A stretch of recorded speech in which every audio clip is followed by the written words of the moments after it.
দিয়ে দিছি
বিনা কারণে কেন হেনস্থা করে নিয়ে যাচ্ছে, আমাদের গায়ে হাত দেওয়া হয়েছে, আমাদেরকে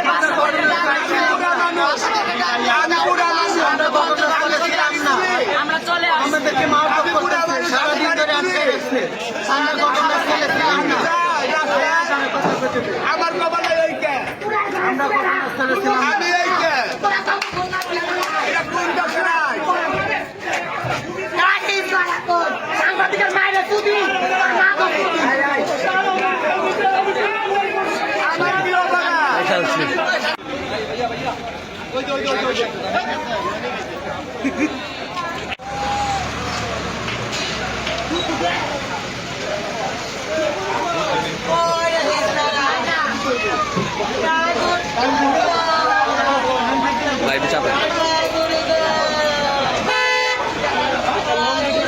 জানেন রূপগঞ্জের তিনটি স্পটে, বিশেষ করে কাঞ্চন মোড়, টান মশুরি এবং গাজী ব্রিজের মোড়, এই তিনটি জায়গায় হিজড়ারা দীর্ঘদিন যাবৎ সাধারণ মানুষকে জিম্মি করে চাঁদা আদায় করত।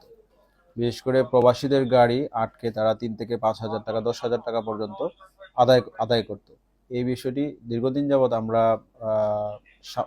সামাজিকভাবে এবং তাদেরকে ডেকে এনে কাউন্সেলিংয়ের মাধ্যমে আমরা নিয়ন্ত্রণের চেষ্টা করি। তাদের সামাজিক অবস্থান এবং মানবিক বিষয়টি বিবেচনা করে আমরা আইনগত প্রক্রিয়া গ্রহণ করি নাই।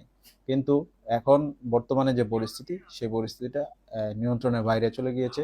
বিশেষ করে গত 2 দিন পূর্বে কাঞ্চন এলাকায় একজন প্রবাসীকে মারাত্মকভাবে পিটিয়ে আহত করে চাঁদার দাবিতে। এই বিষয়টি আমাদের নজরে আসে। ঊর্ধ্বতন কর্তৃপক্ষের নির্দেশে আজকে আমরা কাঞ্চন মোড় এলাকায় অভিযান পরিচালনা করি। হিজড়া সম্প্রদায়ের আমরা সর্বমোট 12 জনকে গ্রেপ্তার করি। তারা চাঁদা আদায় করছিল, এই বিষয়গুলোর ভিডিও আমাদের কাছে আছে, এবং চাঁদা দাবি করছিল এবং চাঁদা আদায় করছিল। এইরকম অভিযোগের প্রেক্ষিতে আমরা তাদেরকে গ্রেপ্তার করি এবং তাদের বিরুদ্ধে চাঁদা দাবি এবং চাঁদা আদায়ের মামলা রূপগঞ্জ থানায় রুজু হয়েছে এবং যথাযথ আইনি প্রক্রিয়া তাদেরকে বিজ্ঞ আদালতে প্রেরণ করা হবে। কতজনকে অ্যারেস্ট করেছে? 12 জন।